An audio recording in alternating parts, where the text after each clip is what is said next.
ordem Espíritos Imperfeitos.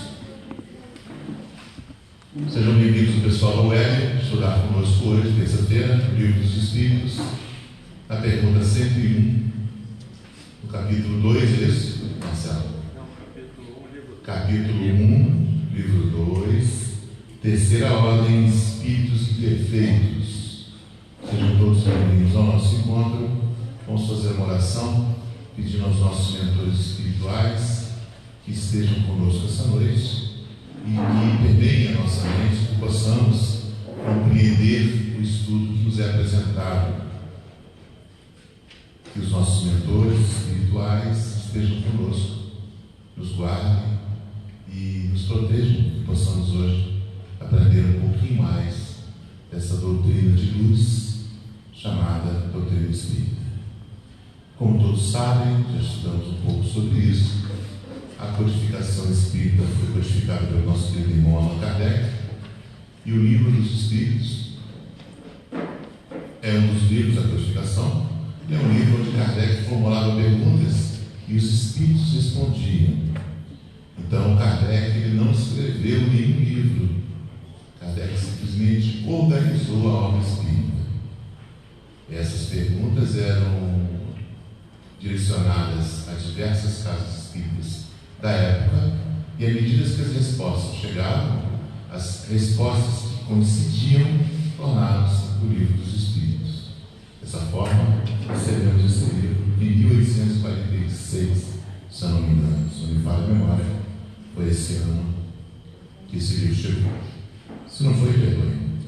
Na pergunta 101, Kardec pergunta ao Espírito da Verdade sobre caracteres gerais e dominância da matéria sobre o espírito, propensão ao mal, ignorância, orgulho, egoísmo e todas as más paixões que lhe são consequências. Tem intuição de Deus, mas não compreende. Não são os essencialmente maus, em alguns há mais de verdade, de inconsciência e de malícia do que verdadeiramente maldade. Uns não fazem nem bem nem mal, porém, só por isso que não fazem bem, denotam a sua infidelidade. Outros, ao contrário, se comprazem no mal e ficam satisfeitos quando encontram oportunidade de fazer. Estamos falando de espíritos imperfeitos. Eles podem aliar a inteligência à maldade ou à malícia. Mas qualquer que seja seu desenvolvimento intelectual, suas ideias são pouco elevadas e seus sentimentos mais ou menos inferiores. Os seus conhecimentos sobre as coisas do mundo espírita são limitados, e o pouco que sabem se confunde com as ideias e os preconceitos da vida corpórea. Não podem dele nos dar senão noções falsas e incompletas, porém, o observador atento encontra frequentemente em suas comunicações, mesmo imperfeitas, a confirmação das grandes verdades ensinadas pelos espíritos superiores. O seu caráter se revela pela sua linguagem. Todo espírito que em suas comunicações revela um mau pensamento pode ser classificado na terceira ordem. Por conseguinte, todo mau pensamento que nos é sugerido nos vem de um espírito desta ordem. Vem a felicidade dos bons, e essa visão é para eles um tormento incessante, porque experimentam todas as angústias que a inveja e o ciúme podem produzir. Conservam a lembrança e a percepção dos sofrimentos da vida corporal, e essa impressão frequentemente é mais penosa que a realidade. Sofrem, pois, verdadeiramente pelos males que suportam e pelos que fizeram os outros suportarem. E como sofrem por longo tempo, creem sofrer sempre. Deus, para os punir, quer que eles creiam assim. Podemos substituir essa palavra punir, porque Deus não pune os seus filhos, como paciência. Deus deixa que esses espíritos tenham a sensação de sofrimento de forma a se depurarem dos sentimentos negativos. Então, como Deus não pune, Deus pacientemente observa o sofrimento desses espíritos para que do sofrimento esses irmãozinhos tirem a lição necessária para a sua evolução pessoal. Ok? Pode-se dividi-los em 5 classes principais. Ok? Então, a terceira ordem de espíritos imperfeitos nós podemos dividir em 5 classes principais. A 10ª classe, espíritos impuros. São inclinados ao mal e fazem dele objeto de suas preocupações. Como espíritos, dão conselhos desleais, fomentam a discórdia, a desconfiança e se mascaram de todas as formas para melhor enganar. Ligam-se aos caracteres bastante fracos para cederem às suas sugestões a fim de prejudicar, satisfeitos por poderem retardar o seu progresso e fazê-lo sucumbir nas provas que passam. Nas manifestações, prestem atenção, nas manifestações, reconhece-se pela sua linguagem a trivialidade e a grosseria das expressões. Nos espíritos, como nos homens, é sempre um indício de inferioridade moral, se não intelectual. Suas comunicações revelam a baixeza de suas inclinações e se tentam enganar falando de maneira insensata. Não podem sustentar por muito tempo seu papel e acabam sempre por trair a sua origem. Certos povos fizeram deles divindades, malfazeres. Outros os designaram sob o nome de demônios, gênios maus e espíritos do mal. Quando estão encarnados, os seres que eles animam são inclinados a todos os vícios que engendram as paixões vis e degradantes, a sensualidade, a crueldade, o embuste, a hipocrisia, a cupidez e a avareza sórdida.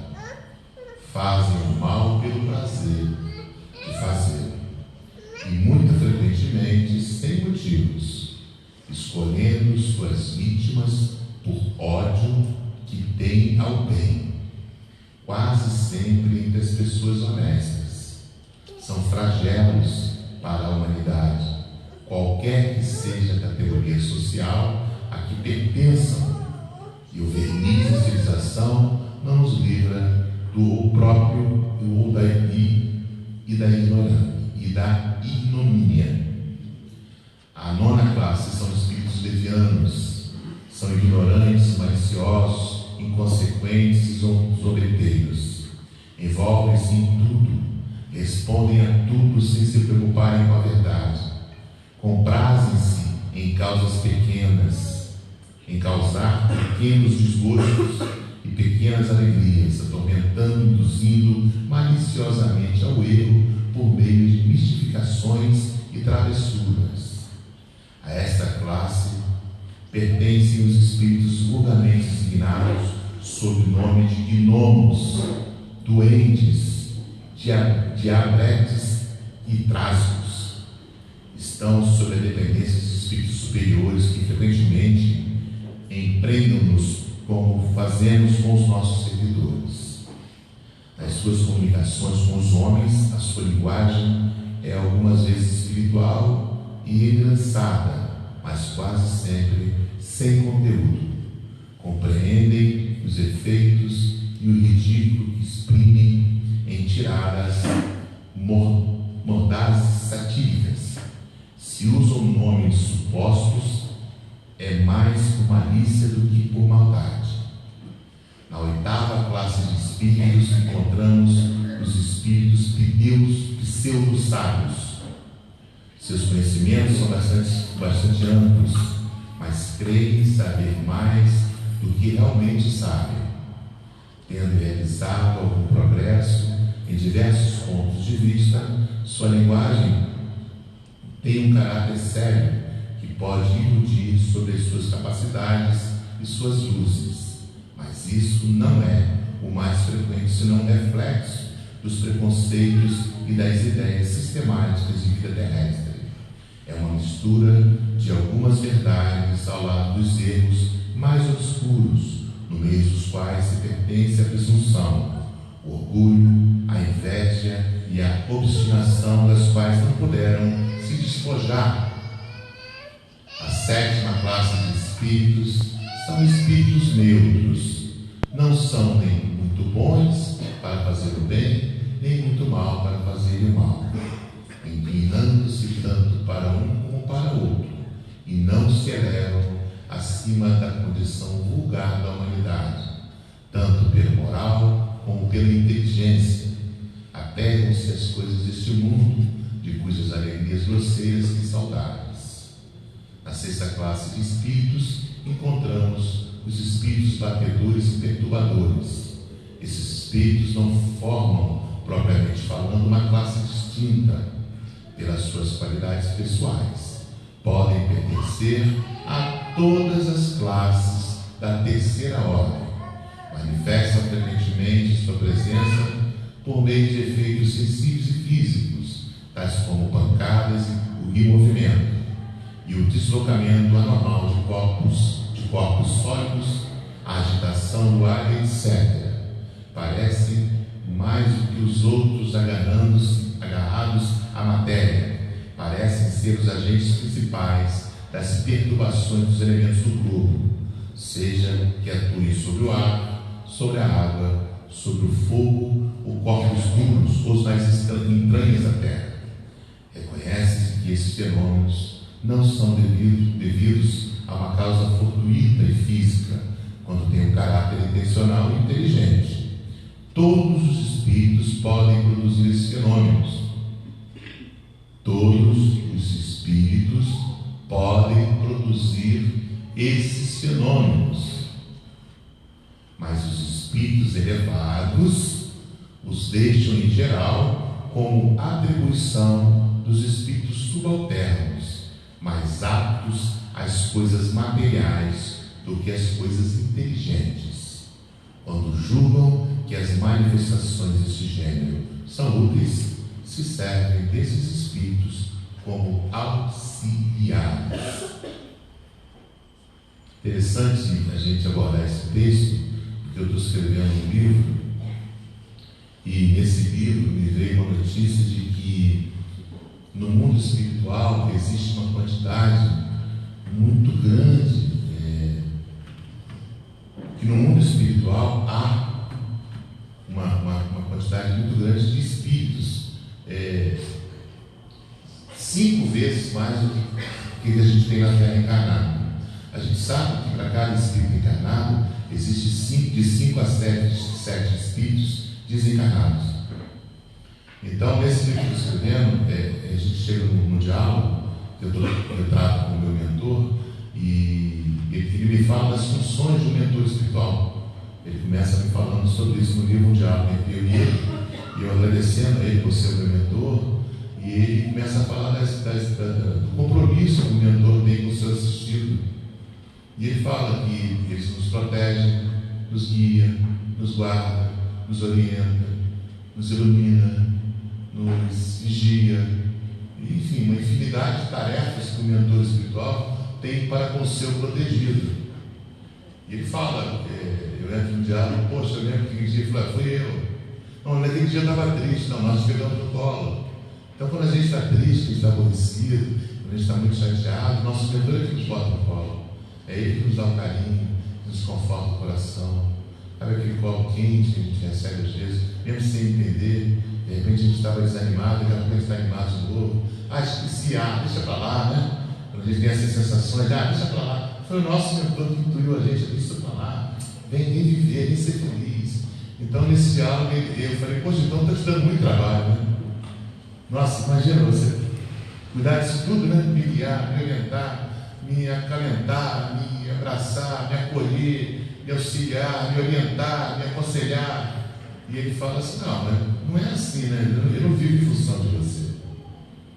Eu tenho outras coisas para fazer no espírito. Eu falei: como é que isso funciona então? Nós temos auxiliares. Eu falei: mas como assim? Ele falou: olha, quando vocês evoluem, vocês chegam no espiritual, a primeira coisa que vocês querem fazer é trabalhar. E existem núcleos nas colônias espirituais de treinamento para esses voluntários que auxiliam os mentores da Terra. Eu falei: nossa, que legal! Como é que funciona? Ele falou: simples. Exemplo, um familiar seu que se encarnou, que já conseguiu a evolução dele, né? E ele está ligado a você de alguma forma, mas ele não pode ser seu mentor, porque eu já sou o seu mentor. Ele não pode assumir o meu posto.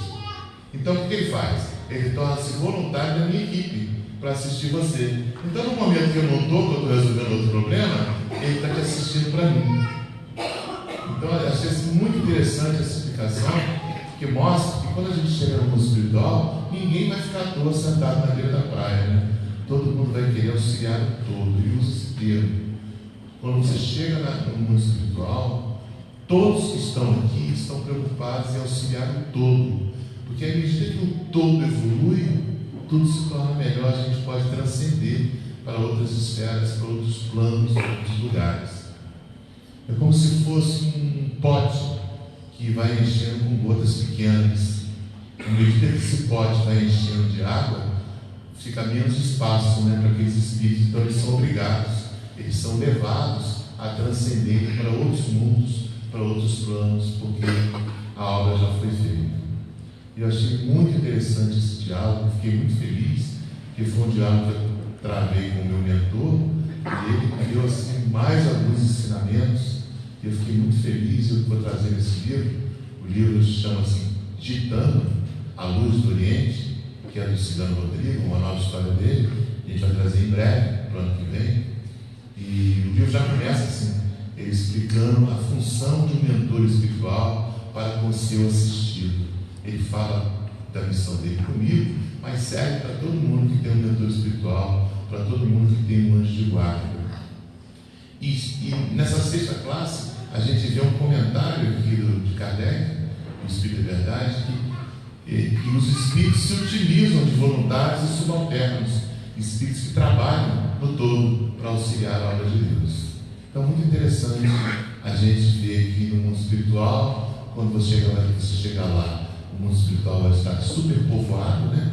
Porque tem 7, 5, 6 espíritos desencarnados para cada um encarnado.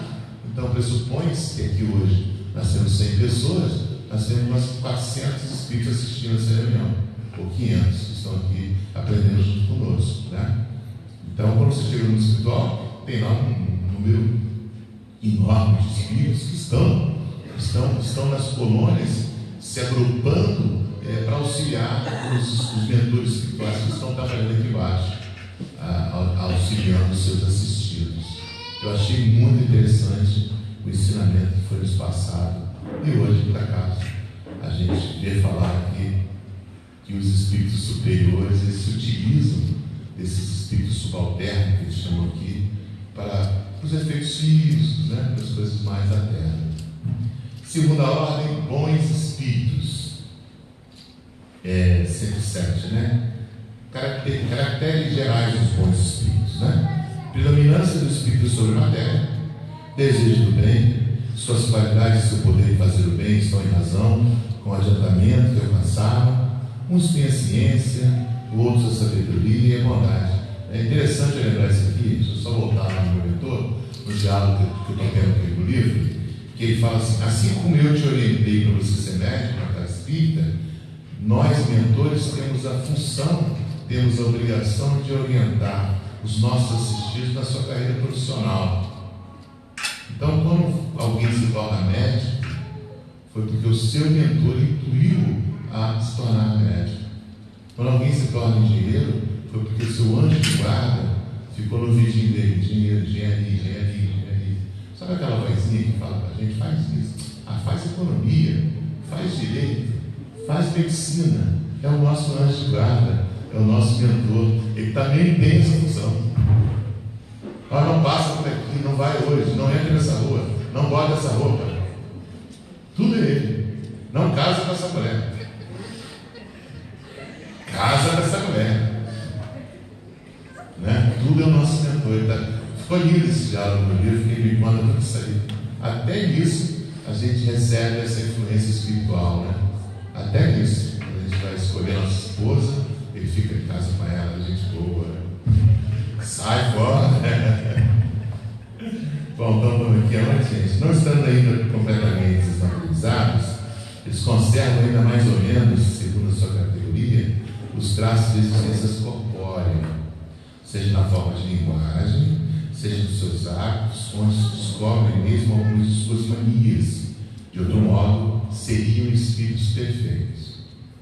Compreendem Deus o infinito e já desfrutam da felicidade dos bons. São venturosos pelo bem que fazem e pelo mal que impedem. O amor que os une é para eles a fonte de uma inefável bondade, que não se altera nem pela inveja, nem pelos remorsos, nem por nenhuma das más paixões que fazem o tormento dos espíritos imperfeitos. Todavia, todos ainda têm provas a suportar, até que tenham alcançado a perfeição absoluta. Como espíritos suscitam bons pensamentos, desviam os homens do caminho do mal, protegem na vida aqueles que se tornam dignos disso e neutralizam a influência dos espíritos imperfeitos naqueles que não se comprazem em suportá-la. Quando encarnados, são bons e benevolentes para com os seus semelhantes. Não são movidos nem pelo orgulho, nem pelo egoísmo, nem pela ambição. Não experimentam nem ódio, nem rancor, nem inveja, nem ciúme, e fazem o bem pelo bem. A essa ordem pertencem os espíritos designados pelas crenças vulgares sob o nome de gênios bons, gênios protetores, espíritos do bem. Nas épocas de superstição e ignorância, fizeram deles divindades benfazejas. Pode-se dividi-los em 4 grupos principais. Na quinta classe, nós vamos falar dos espíritos benevolentes. Sua qualidade denominante é a bondade. Alegram-se em prestar serviços aos homens e a os proteger, mas seu saber é limitado. Seu progresso se cumpriu mais no sentido moral do que no sentido intelectual. A quarta classe, espíritos sábios. O que os distingue principalmente é a extensão dos seus conhecimentos. Preocupam-se menos com as questões morais do que com as questões científicas, para as quais têm mais aptidão. Não encaram a ciência senão pelo ponto de vista de uma utilidade, e não a misturam com nenhuma das paixões que são próprias dos espíritos imperfeitos. Na terceira classe, espíritos de sabedoria. As qualidades morais da ordem mais elevada formam o seu caráter distinto. Sem terem conhecimento ilimitado, são dotados de uma capacidade intelectual que lhes dá um julgamento sadio sobre os homens e sobre as coisas. A segunda classe, espíritos superiores, reúnem a ciência, a sabedoria e a bondade. Sua linguagem não respira senão a benevolência, e constantemente digna, elevada e frequentemente sublime. Sua superioridade os torna mais do que os outros aptos para nos darem noções mais justas sobre as coisas do mundo incorpóreo, nos limites do que é permitido aos homens conhecerem. Comunicam-se voluntariamente com aqueles que procuram a verdade de boa fé e cuja alma desligada é bastante desprendida dos vasos terrestres para a compreender, mas se distanciam daqueles que se animam só de curiosidade, ou que a influência da matéria faz da prática do bem. Quando, por exceção, encarnam sobre a terra, viu, gente? Quando, por exceção, tá?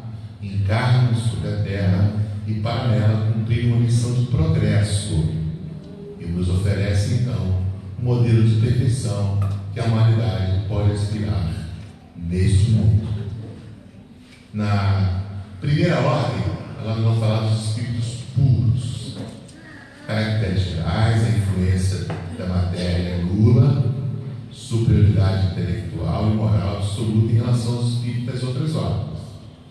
Na primeira classe, a classe única de espíritos, percorreram todos os graus da escala e se despojaram de todas as impurezas da matéria, tendo alcançado a soma de perfeição de que é suscetível a criatura, não tem mais que suportar nem provas nem expiações, não estando mais sujeita à reencarnação, a corpos perecíveis, é para eles a vida eterna que realizam no seio de Deus. Gozam de inalterável felicidade, visto que não estão sujeitos nem às necessidades, nem às vicissitudes da vida material. Mas essa felicidade não é de uma ociosidade monótona, passada numa contemplação perpétua. São os mensageiros e os ministros de Deus, cujas ordens executam para a manutenção da harmonia universal. Comandam a todos os espíritos que lhes são inferiores, ajudam-nos a se aperfeiçoarem e lhes exigem suas missões, assistir os homens em suas aflições, concitá-los ao bem ou à expiação das faltas que os afastam da felicidade suprema. É para eles uma doce ocupação. São designados às vezes sob o nome de anjos, arcanjos ou serafins. Os homens podem entrar em comunicação com eles, mas bem presunçoso seria aquele que pretendesse tê-los constantemente às suas ordens. Progressão dos espíritos, a pergunta 114. Agora volta o diálogo, né, gente? Agora volta o diálogo. A gente explicou as ordens dos espíritos, né? Deu para entender direitinho, não deu? Eu me vi aqui em algumas situações aqui. Foi não, meu irmão? Não, varia.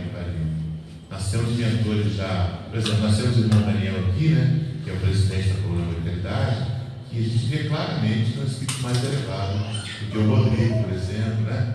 Então o Rodrigo tem uma função, né? Tem um grau de elevação no mundo espiritual, e o Daniel tem já se destaca como presidente da Colônia, e acima dele nós temos um mentor espiritual. Então nós temos, só aqui nós podemos observar 3 classes diretamente envolvidas no trabalho diário da fraternidade, da Amor e Caridade. Então não necessariamente os espíritos, nós precisamos de uma supervisão do espírito puro. Para uma obra de caridade tem que ter uma supervisão do espírito mais elevado, né? Porque para coordenar todo o trabalho espiritual. Me fizeram uma pergunta aqui na palestra do domingo, do sábado, Jorge, que uma menina me perguntou assim: como é que o mentor psicografa livro? Ele escolheu o médium? Eu respondi a ela que na maioria das vezes o mentor espiritual escolhe o médium que está apto a aquele serviço. Então quem vai definir o grau de evolutivo do teu mentor é você. É a tua evolução moral, a tua evolução pessoal. Isso é que vai te aproximar. Sim, tem também, claro. Protetores, né? Mentor lá de baixo a gente pode chamar de protetor, né? Então assim, o que vai definir o grau da evolução do teu mentor, essa aproximação vai se dar melhor quando você evoluir junto com ele, quando você buscar aperfeiçoar-se moralmente, em primeiro lugar, em segundo lugar, estudar. A gente sabe que sem estudo pode, claro. Então, onde é que voltando à resposta dessa pergunta, Kardec pergunta: os espíritos são bons ou maus por natureza? Ou são eles mesmos que se melhoram? Essa é a pergunta que Kardec faz. E o Espírito da Verdade responde: são os próprios espíritos que se melhoram. E se melhorando, passam de uma ordem inferior para uma ordem superior. É igual a gente, né? Quem faz faculdade, né, ganha um pouquinho mais. Quem não faz faculdade ganha um pouquinho menos. Na pergunta 115, Kardec pergunta: entre os espíritos, alguns foram criados bons e outros maus? Então Deus, quando criou o filho dele, ele criou o filho bom e o filho mau? Vamos ver o que o Espírito da Verdade nos revela? Será que Deus cria espírito mau, gente? O pessoal da web aí está conectado conosco. Será que Deus cria gente ruim? Espírito ruim? Deus criou todos os espíritos simples e ignorantes, quer dizer, sem ciência. Deu a cada um uma missão com o fim de o esclarecer e os fazer alcançar progressivamente a perfeição para o conhecimento da verdade e para aproximar-se dele. A felicidade eterna e sem mistura está para eles nessa perfeição. Os espíritos adquirem esse conhecimento passando pelas provas que Deus lhe impõe. Alguns aceitam essas provas com submissão e alcançam mais prontamente o fim de sua destinação. Outros não suportam, senão murmurando, e por suas faltas permanecem distanciados da perfeição e da felicidade prometida. Exatamente a pergunta que eu fiz no diálogo com o meu mentor. Eu falei, então, uma pessoa que a gente vê tanta gente desprotegida, a gente vê tanta gente sofrendo, né? Que a gente, eu acho que essas pessoas não têm um mentor espiritual. Ele falou assim: você está enganado. Todos vocês têm um mentor espiritual. O que acontece é que você se aproximou do seu mentor espiritual. Você estreitou a nossa conexão através da sua obra mediúnica. Outros não. Outros não ouvem o mentor. O mentor diz: faz medicina. O cara quer fazer veterinária. Outro diz: faz veterinária. Não, quer fazer engenharia. Não ouve a voz que vem de dentro. Então você desconecta-se do seu mentor. E você sofre porque você não se conectou às coisas que Deus está te dando. Foi isso que ele me falou no livro.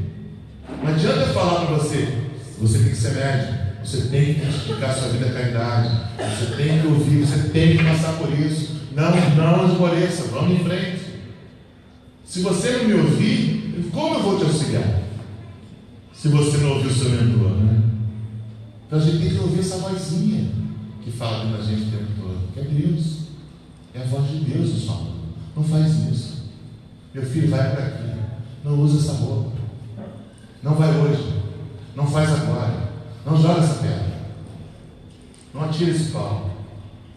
Não acelera para passar por cima do cachorro. Tem gente que quando vê um cachorro atravessando a rua, não acelera. Então a gente tem que aprender a ouvir essa vozinha. Exatamente o que ele diz aqui, ó. Deus nos criou todo mundo igualzinho. O que acontece é que uns não ouvem ele e se distanciam do Pai. E quando a gente se distancia do Pai, a gente sofre. Tem que se aproximar de Deus. Segundo isso, os espíritos pareciam ser, em sua origem, como suas crianças, ignorantes e sem experiência, mas adquirindo pouco a pouco os conhecimentos que lhes faltam percorrendo as diferentes fases da vida. Responde ele, o Espírito da Verdade: sim, a comparação é justa. A criança rebelde permanece ignorante e imperfeita. Segundo a sua docilidade, ela aproveita mais ou menos. Todavia, a vida do homem tem um termo, e a dos espíritos se estende ao infinito. Nossa vida encarnada vai cessar. Mas nós temos que planejar o infinito, pois somos o infinito. Nós somos eternos. Outra grande lição que o Espírito da Verdade nos dá aqui: a vida do homem cessa, a do Espírito não é infinita. Então a gente tem que parar de viver uma existência, começar a viver a existência eterna. Quando a gente acredita que a vida é eterna, tudo fica mais fácil. Eu ontem estava vendo um filme muito interessante, que eu não lembro o nome. Como é que é o nome, Michele? O Novo Testamento? Você dormiu, né? O filme era o seguinte: Deus morava num apartamento e Deus tinha por hobby ficar trancado no quarto dele, fazendo as maldades com os filhos dele. Tipo assim, o cara entrou no banheiro com a mãe e tocou o telefone, era Deus. O cara, a menina entrou numa fila do mercado, a filha dela não andava, a filha do lado andava. E Deus lá se divertindo. Ele tinha uma filhinha de 10 anos e a filhinha conseguiu entrar nesse escritório. E de maldade com o pai, porque Deus era muito mal para ela. Eu vou lembrar o nome do filme, já. É uma coisa de testamento. E Deus era muito mal para ela e para a mãe dela, né? Deus era muito ruim.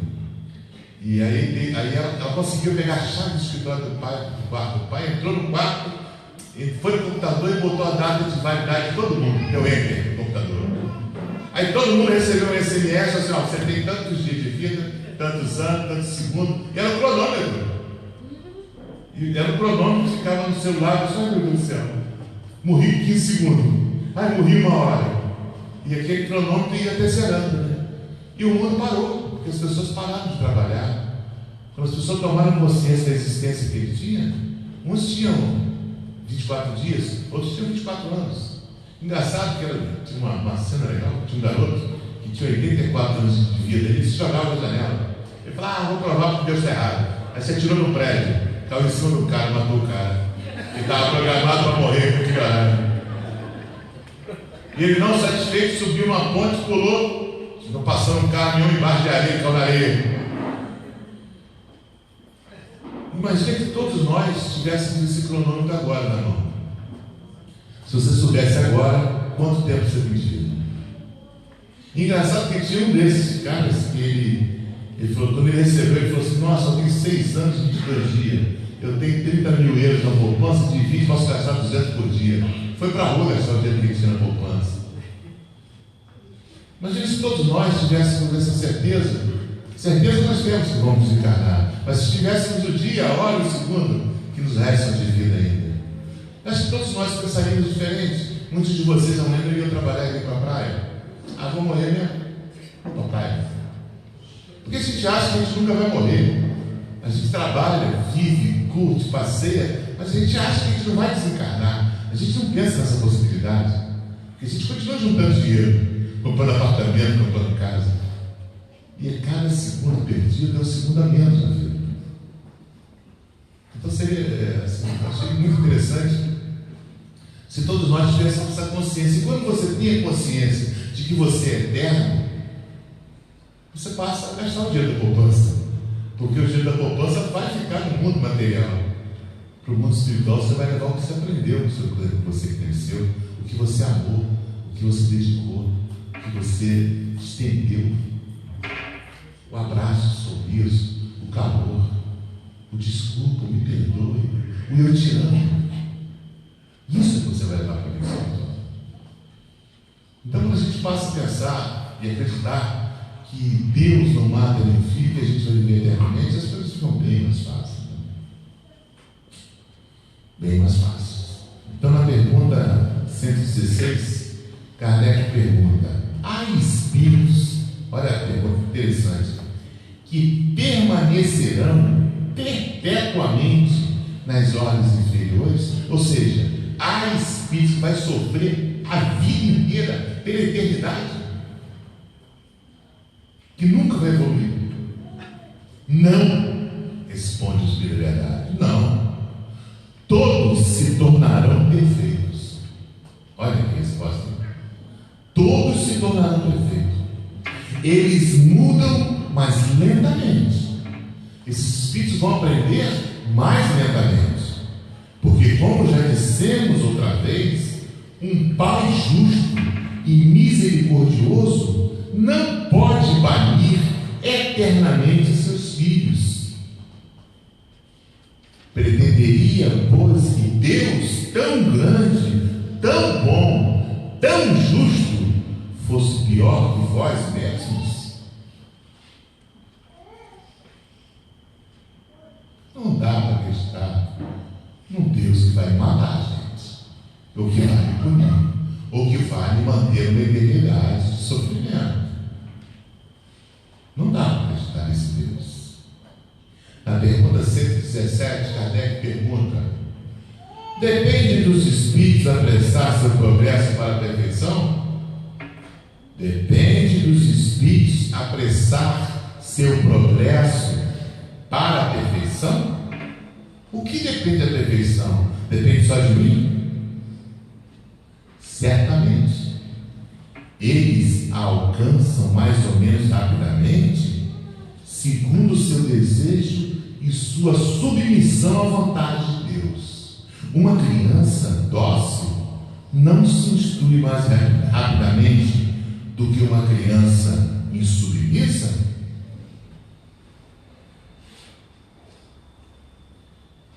Kardec aperta mais ainda o espírito da verdade. Por isso Kardec foi o codificador, porque ele era muito inteligente. Ele não abandonava uma questão, não. Ele esmiuçava essa questão. Ele apertava o espírito da verdade. Kardec vai falar assim: podem os espíritos então degenerar? Podem os espíritos degenerar? Não. Claro que não. Se todos se tornaram perfeitos, aí ele fala: não. À medida que avançam, compreende o que distancia da perfeição. Quando o espírito finda uma prova, fica com o conhecimento que não esquece jamais. Jamais. Pode permanecer estacionário, mas não retrógrado.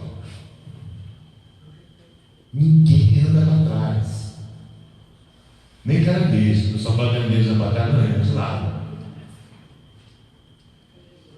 Então, na vida espiritual, nenhum de nós vai conseguir voltar para trás. E reparem que ele fala que tudo que a gente aprende, todo conhecimento que a gente adquire, a gente leva.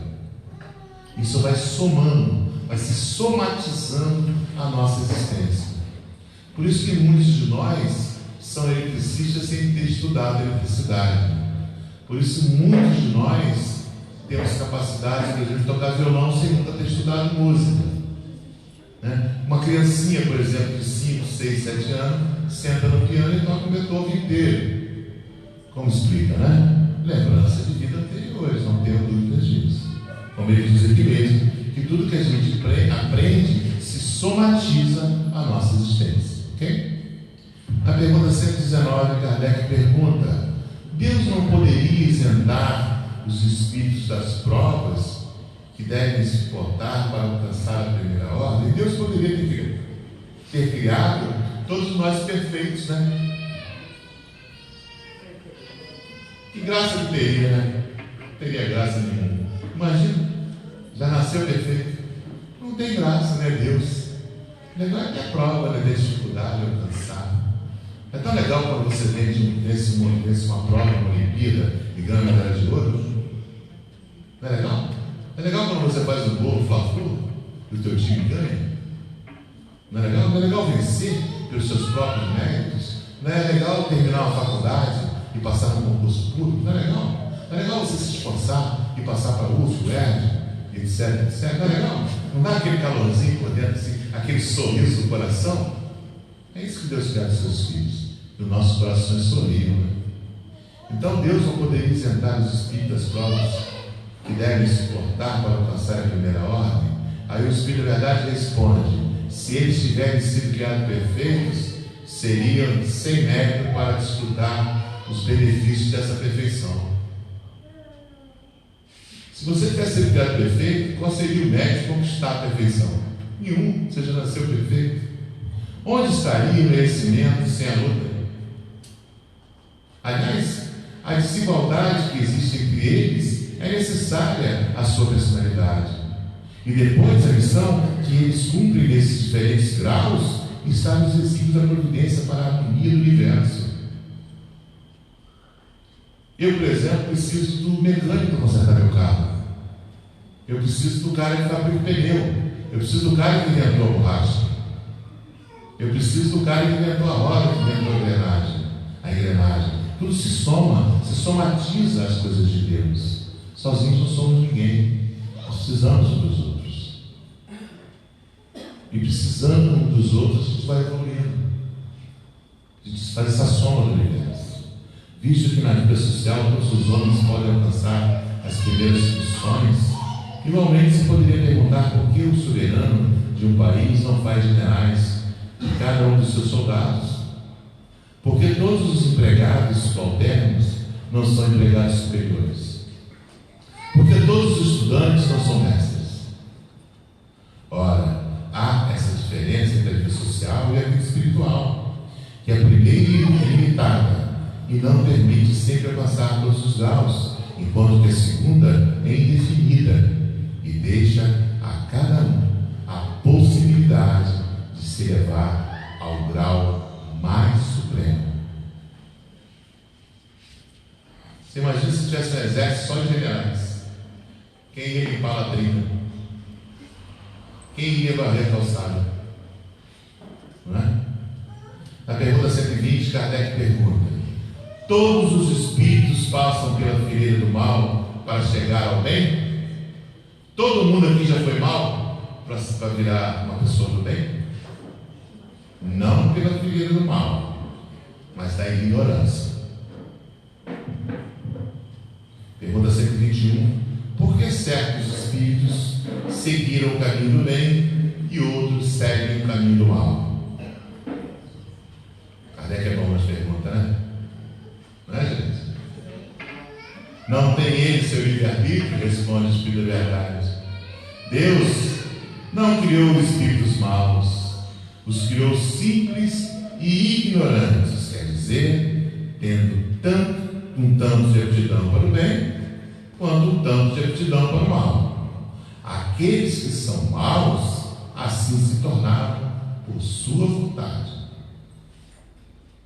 Pergunta 122, Kardec pergunta: como os espíritos em sua origem, quando não têm consciência de si mesmo, têm a liberdade de escolha entre o bem e o mal?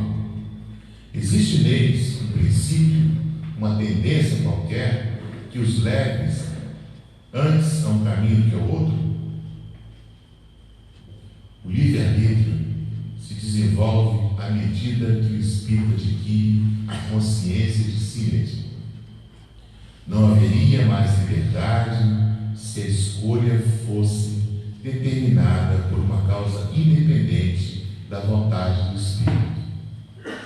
A causa não está nele, está fora dele, nas influências a que se cede em virtude de sua vontade livre.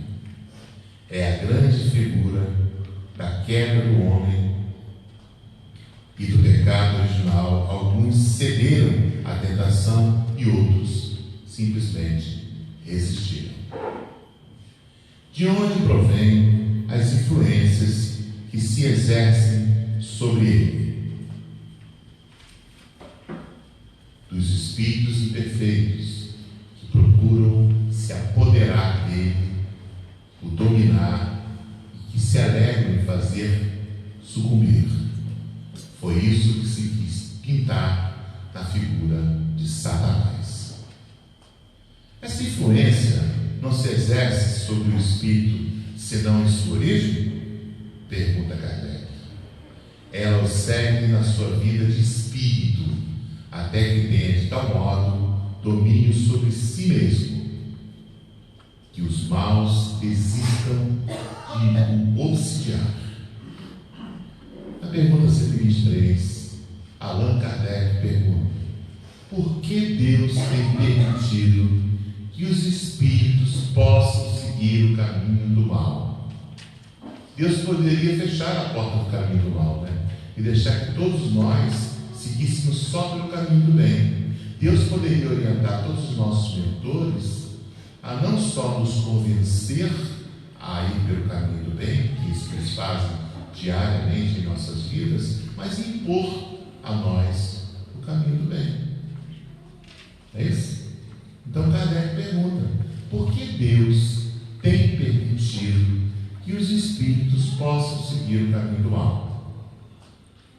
Como ousas pedir a Deus contas de seus atos? Pensais poder lhe penetrar os desígnios? Todavia, podeis dizer isso: a sabedoria de Deus está na liberdade de que Ele deixa a cada um de escolher, porque cada um tem o mérito de suas obras. Quem somos nós para questionar as coisas de Deus? Pergunta 124. Uma vez que há espíritos que desde o princípio seguem o caminho do bem absoluto e outros o caminho do mal absoluto, sem dúvida há degraus entre esses dois extremos? Sim, responde o Espírito da Verdade, certamente, e é a grande maioria. É a grande maioria. Então, há degraus entre esses dois extremos. Há uma separação entre o bem e o mal. Por essa expressão, as eternidades devem entender a ideia de que os espíritos inferiores têm da perpetuidade dos seus sofrimentos, visto que não lhes é dado anteverem seu fim.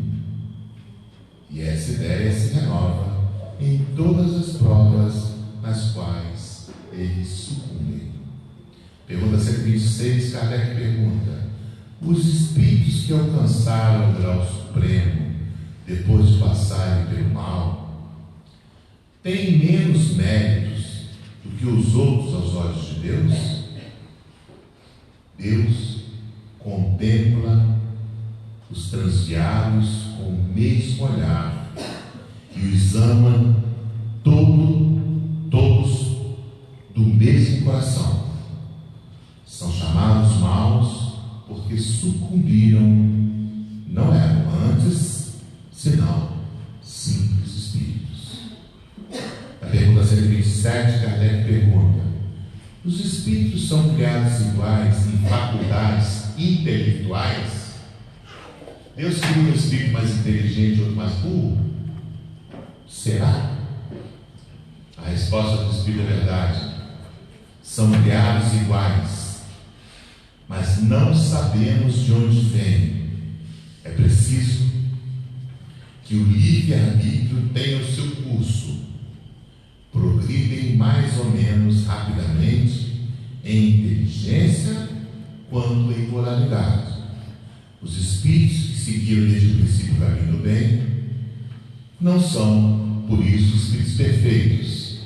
Se não têm mais tendências, precisam adquirir a experiência e os conhecimentos necessários para chegar à perfeição.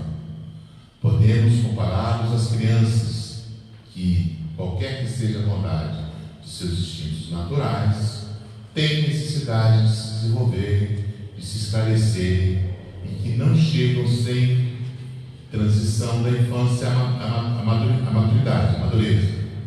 Somente que, como há homens que são bons e outros maus desde sua infância, do mesmo modo, existem espíritos que são bons ou maus desde o seu princípio, com essa diferença capital de que a criança tem os instintos todos formados, enquanto que o espírito tem sua formação, não é nem mau nem bom, tem todas as tendências e toma uma ou outra direção por efeito de seu livre arbítrio. Interessante ressaltar aqui nessa frase. Semana que vem, que gente? 26, vamos estudar esse antes dos demônios aí. 26, 27.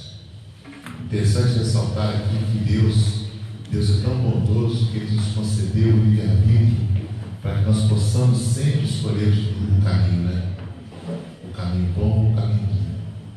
E é mais interessante, eu uso muito isso nas minhas palestras, falo sempre para vocês, para que vocês ouçam sempre essa vozinha que está dentro do coração de vocês. E quando a gente faz uma coisa que não é legal, Deus, Ele se cuida de que nosso mentor nos alerte. Olha, não foi legal o seu estudo hoje. Fica aquela mágoa, isso não fica bem, né? Fica um negócio, uma vozinha lá dentro. Poxa, volta lá, pede desculpa. Ou volta lá, levanta do chão. Ou não faz isso. Não é assim, gente? É assim com todo mundo, né? Eu acho que até com o ser humano, da pior espécie, né? Quando isso acontece, aquela vozinha fala no coração: não faz isso, poxa, não fez legal. Isso não foi bom, isso não foi uma atitude legal. Agora, quando você faz uma coisa legal, gente, é um orgasmo, né? Que está vendo, gente? É um prazer, esse é um negócio assim, indiscutível, uma sensação maravilhosa que a gente tem. Então, é a gente exercitar, ouvir essa vozinha todo tempo. É sempre antes da gente tomar uma atitude, antes da gente tomar uma decisão, que vá de contra a um semelhante nosso, a gente tentar ouvir essa vozinha primeiro. Perguntar a Deus se está certo, se a gente deve fazer aquilo. E se porventura a gente errar, volta lá, gente, pede desculpa. Volta lá e conserta. Sabe, vale a pena. Porque levar essas coisas para a vida espiritual não nos deixa evoluir. Isso nos atrapalha muito. Bom, vamos encerrar a nossa aula de hoje. Tem alguma pergunta? Só, acho que o nome do filme é Novíssimo Testamento. O Novíssimo Testamento. O Novíssimo Testamento é o nome do filme. É um filme francês, eu assisti ontem, muito legal. É um negócio bem interessante de pensar. Que, imagina, recebi um SMS. O que foi, Michel? Ah, você dormiu no filme. É um filme francês, está na Next, eu vi na Next ontem. Que imagina você recebeu esse SMS agora, dizendo assim: a senhora morrer de Natal, você tem tanto tempo, o cronômetro começa. Então, assim, mas eu acho que esse cronômetro, ele está natural dentro da gente. Todos nós temos esse cronômetro dentro da gente. Todos nós deixaremos esse plano físico.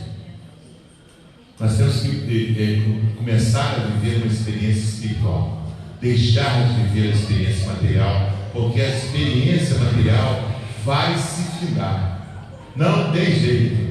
Todos que estão aqui assistindo a aula hoje e todos que estão na web vão desencarnar. Então, passemos a viver uma vida espiritual. Deixemos a vida material. É necessária, é legal, é prazerosa, mas vamos buscar viver a vida em sua plenitude espiritual. Ok? Muito obrigado. Uma pergunta? Vamos lá.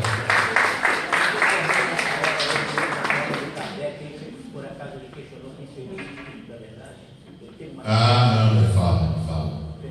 No final a gente sabe que esse Espírito da verdade era Jesus. Era Jesus. Meu irmão perguntou aqui, pessoal da web, se o Kardec, no final da codificação, ele teve. Eu queria pedir silêncio, por favor. A gente está ao vivo no Brasil, para o mundo. Kardec teve no final, ele teve um insight de quem seria o Espírito da verdade. E teve sim, no final. Foi revelado, não com as palavras que era Jesus, mas era Jesus sim. Não, acho que foi no. Eu vou ver para vocês falar. Eu acho que foi no livro do Kardec, né? Que conta a história da vida dele. Eu tenho inclusive de Prestes, se quiser. De Prestes, do grande espiritual maravilhoso, a biografia de Allan Kardec. Que no final ele conta que quando o Espírito da Verdade chegava, ele chegava lateado por vários outros espíritos. Ele era um cara muito querido por todos aqueles espíritos. Que depois viu-se que era Santo Agostinho, que era o apóstolo Paulo, todo mundo participou na codificação da doutrina espírita, né? O apóstolo Paulo, Santo Agostinho, enfim, Sócrates, Platão, diversos espíritos participaram da codificação espírita. E quando o Espírito da Verdade chegava, ele chegava ladeado por essa pleura de espíritos impuros. E no final, Kardec deduziu que quem respondia esse questionamento todo era o próprio Jesus. Então, como ele prometeu, né? Ele prometeu que ele voltaria, mas que nós não o veríamos. Ok? O Consolador prometido, exatamente. Ok? Então, quem nos trouxe essas obras todas foi o nosso querido irmão Jesus, o Consolador prometido. Vamos fazer uma prece? Foi não, meu irmão? Amanhã vai ter psicografia? Amanhã não, psicografia não, eu estou sem tempo na minha agenda, tá bom? Amanhã tem reunião de colegiados e guardiões, aqui às 8 horas, tá bom?